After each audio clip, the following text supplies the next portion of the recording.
우리 하나님은 여러분을 너무나 사랑하십니다. 우리 예수 그리스도는 어제나 오늘이나 영원토록 동일하십니다. 우리 성령님은 실제하시고 지금 이곳에 역사하십니다. 아멘이십니까? 오늘은 만남이라는 제목을 가지고 말씀을 나누도록 하겠습니다. 여러분은 만남이라고 하면 어떤 게 떠오르십니까? 만남에 대해 떠오르는 이미지가 있으십니까? 어떤 분은 만남이라고 하면 곧바로 떠오르시는 게 노사연의 만남. 우리 만남은 우연이 아니야. 돌아보지 마라. 왜? 잘 모르시나요? 이런 감동적인 노래가 떠오르시는 분도 있을 것입니다. 그렇다면 여러분에게 있어서 가장 소중하고 기억에 남는 만남은 어떤 게 있습니까?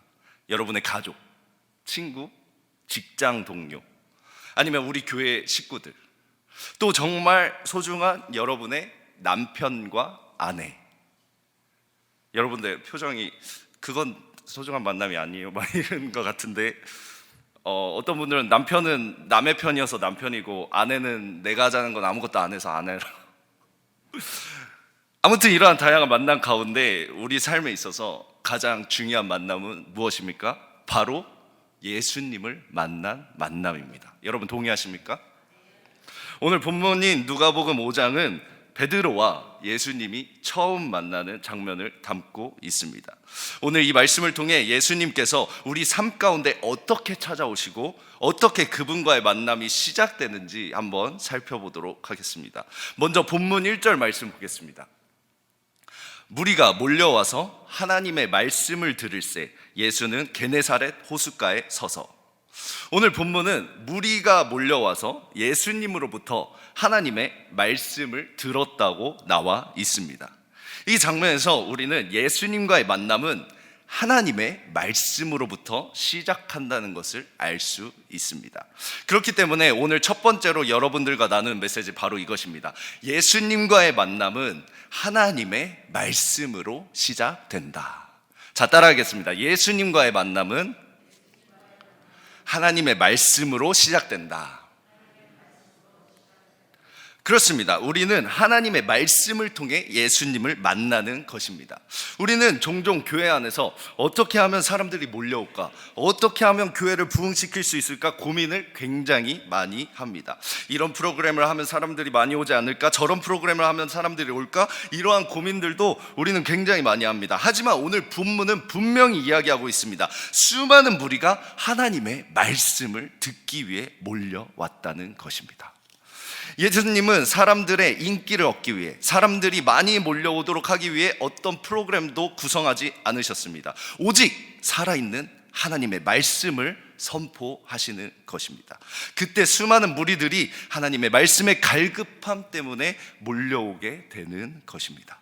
히브리서 4장 12절에 이렇게 나와 있습니다. 하나님의 말씀은 살아있고 활력이 있어 좌우의 날선 어떤 검보다 예리하여 혼과 영과 및 관절과 골수를 찔러 쪼개기까지 하며 또 마음의 생각과 뜻을 판단하나니.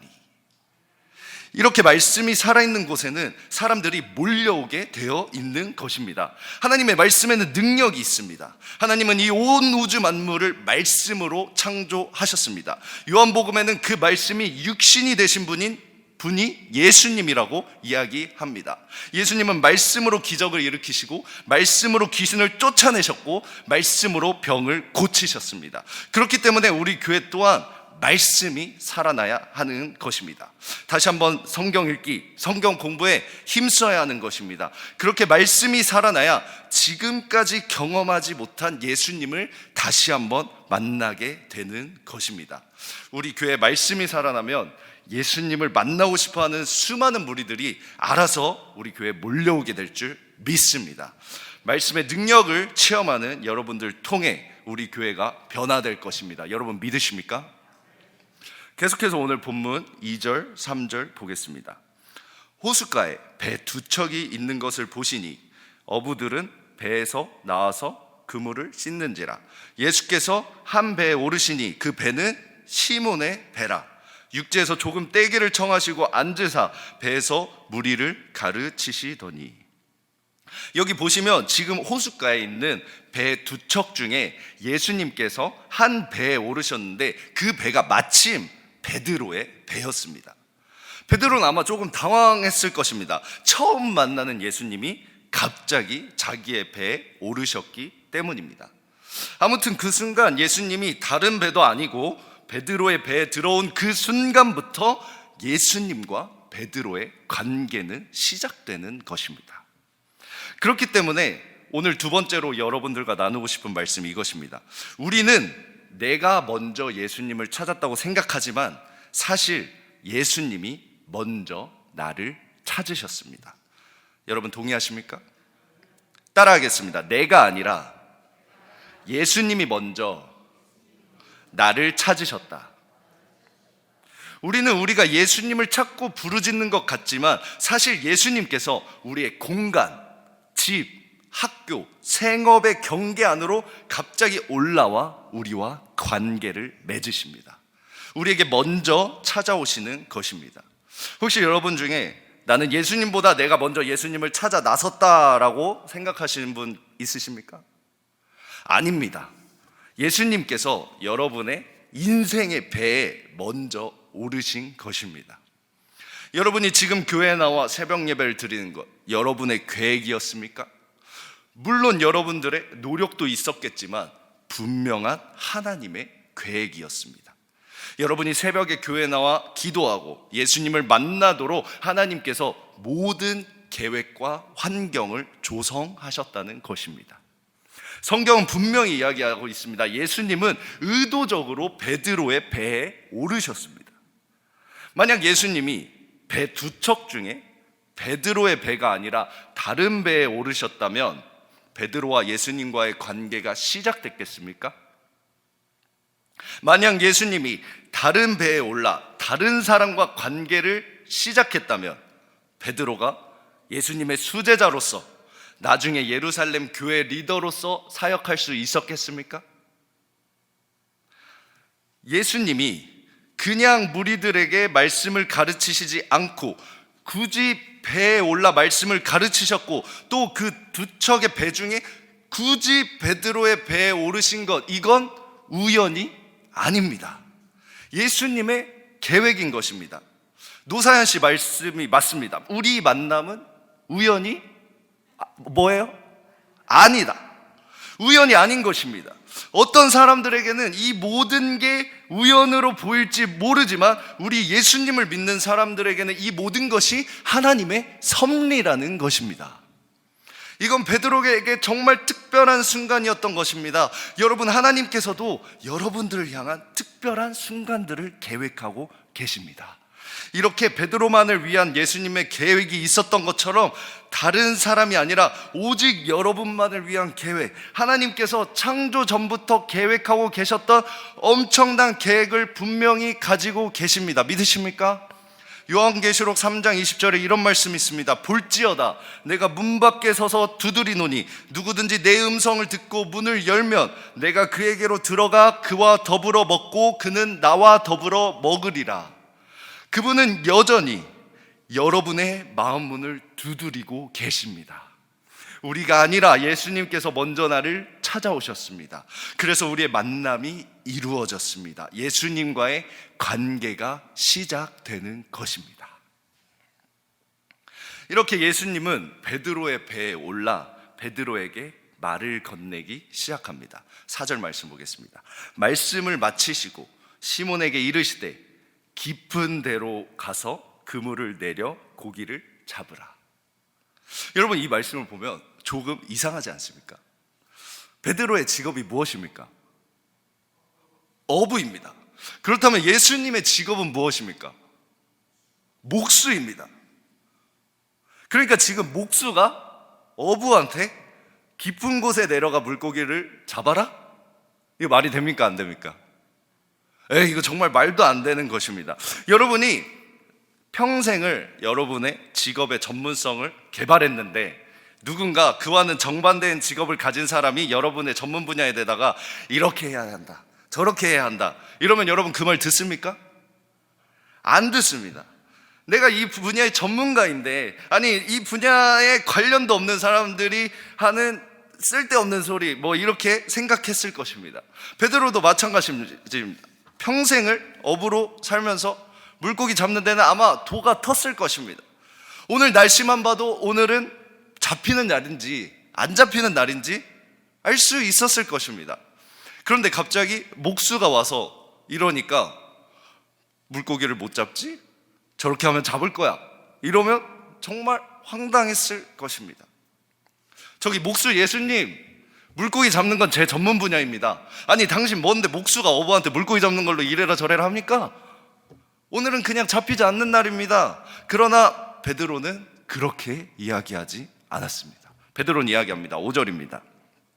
시몬이 대답하여 이르되 선생님, 우리들이 밤이 새도록 수고하였을 때 잡은 것이 없지만은 뭐에 의지하여?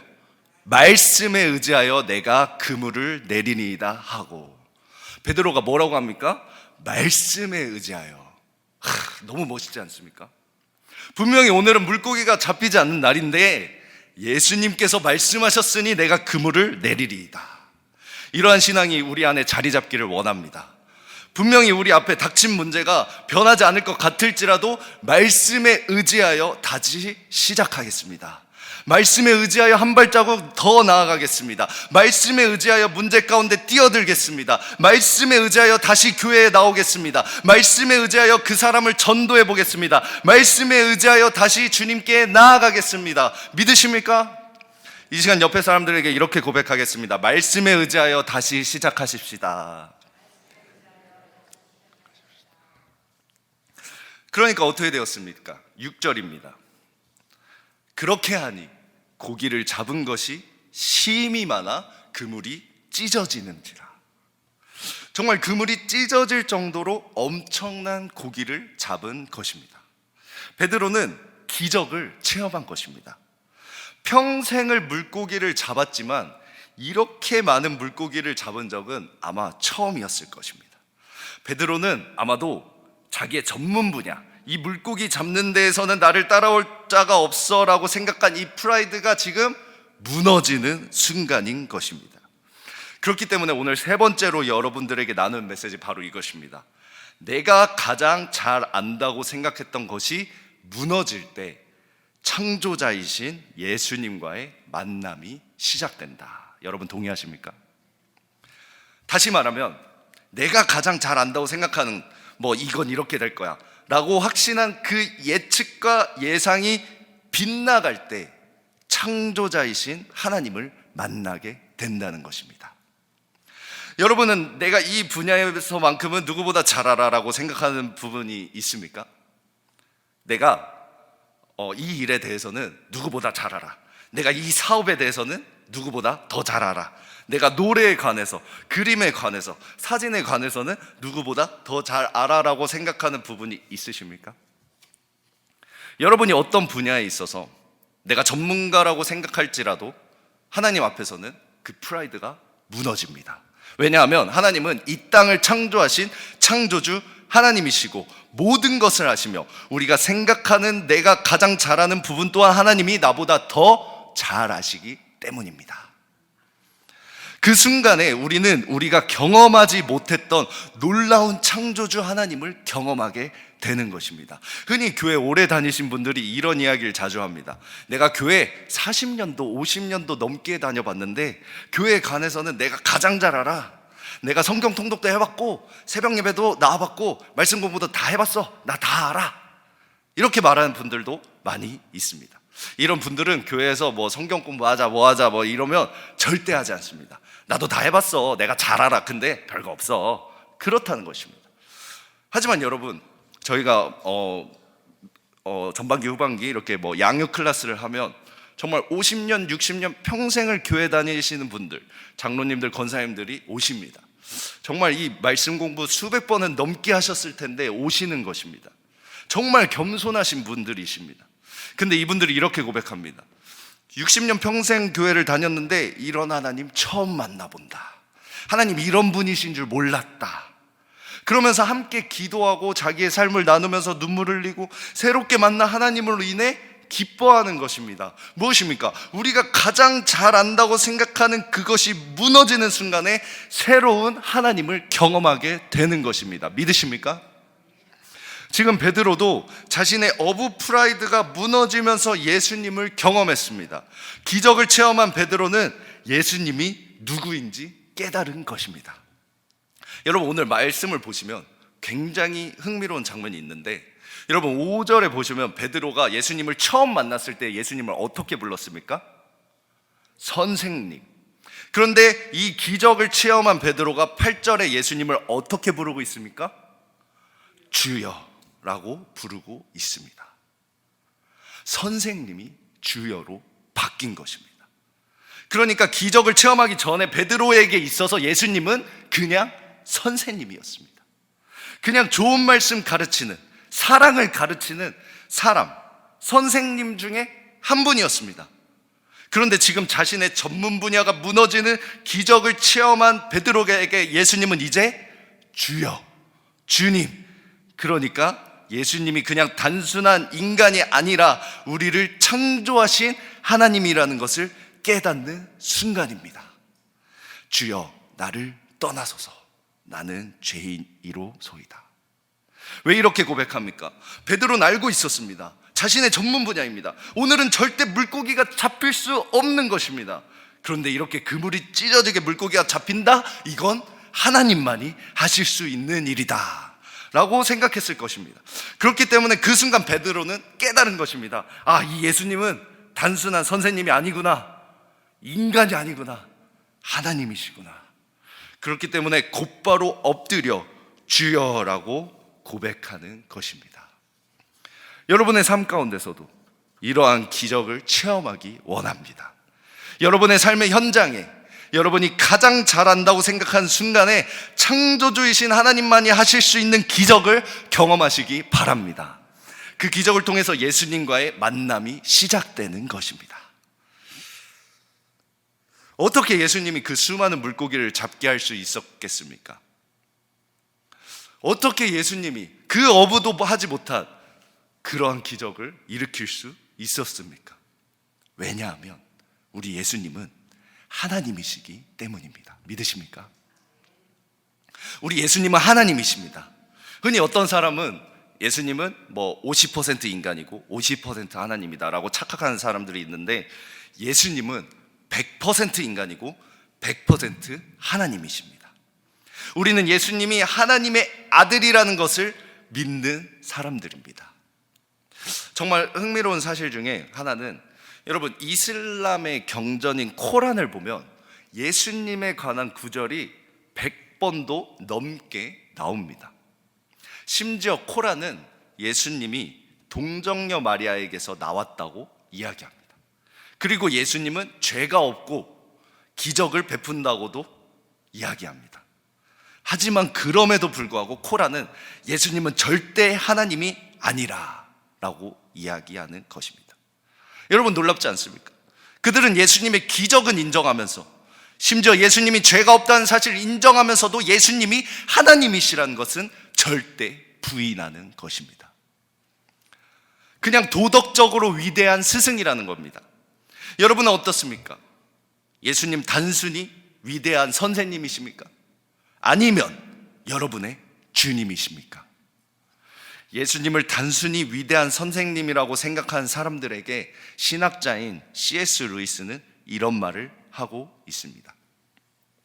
제가 이런 말을 하는 것은, 나는 예수를 위대한 도덕적 스승으로는 기꺼이 받아들이지만 자신이 하나님이라는 주장만큼은 받아들일 수 없다는 어리석기 짝이 없는 말을 그 누구도 못하게 하기 위해서입니다. 우리는 이런 말을 할 수 없습니다. 인간에 불과한 사람이 예수와 같은 주장을 했다면 그는 결코 위대한 도덕적 스승이 될 수 없습니다. 그는 정신병자 아니면 지옥의 악마일 것입니다. 이제 여러분은 선택을 해야 합니다. 이 사람은 하나님의 아들이었고 지금도 하나님의 아들입니다. 그게 아니라면 미치광이거나 그보다 못한 인간입니다. 당신은 그를 바보로 여겨 입을 틀어 막을 수도 있고 악마로 여겨 침을 뱉고 죽일 수도 있습니다. 아니면 그의 발 앞에 엎드려 하나님이요 주님으로 부를 수도 있습니다. 그러나 위대한 인류의 스승이니 어쩌니 하는 선심성 헛소리에는 편승하지 맙시다. 그는 우리에게 그럴 여지를 주지 않았습니다. 그에게는 그럴 여지를 줄 생각이 처음부터 없었습니다. 여러분, 예수님은 자신이 하나님의 아들이라고 말씀하셨습니다. 여러분이 만난 사람 중에 자기가 하나님이다, 자기가 하나님의 아들이라고 말하는 사람은 셋 중에 하나입니다. 미친 사람이거나, 아니면 돈을 노리는 종교 사기꾼이거나, 아니면 진짜 하나님이신 것입니다. 그렇다면 여러분 지금 선택하셔야 됩니다. 예수님은 그냥 훌륭한 철학과 도덕을 가르치러 오시지 않았습니다. 그분은 하나님의 아들로서 이 땅에 오신 것입니다. 그분은 우리를 만나기 위해 오셨습니다. 우리에게 그냥 가르침이 아니라 하나님의 말씀을 전파하러 오셨습니다. 그분은 우리를 구원하시기 위해 오셨습니다. 우리에게 기적을 베풀어 주시기 위해 오셨습니다. 우리와 관계를 맺기 위해 오셨습니다. 이 시간 베드로가 자신의 삶의 현장에서 기적을 체험하여 하나님이신 예수님을 만났던 것처럼 여러분들의 삶의 현장에서 예수님은 지금도 기적을 베풀어 주시고 여러분들을 만나기 위해 여러분의 마음을 두드리고 계십니다. 여러분이 지금 어떤 상황에 처하여 있든지, 어떤 문제 때문에 씨름하고 계신지, 어떤 삶의 현장에서 고통 가운데 눌려 있는지 모르지만 그 삶의 현장에서 기적을 베풀어 주시는 예수님을 새롭게 만나시기 바랍니다. 그때 여러분은 예수님과 새로운 관계가 시작될 것입니다. 아, 정말 예수님은 하나님이시구나, 그분이 나의 창조주시며 나의 유일한 구원자심을 경험하게 될 것입니다. 이 시간 이렇게 지금도 살아계시고 기적을 일으키시고 우리의 삶 가운데 개입하시며 일하시는 예수님과 새로운 차원의 관계 맺으시는 여러분들 되시기를 주님의 이름으로 축원합니다.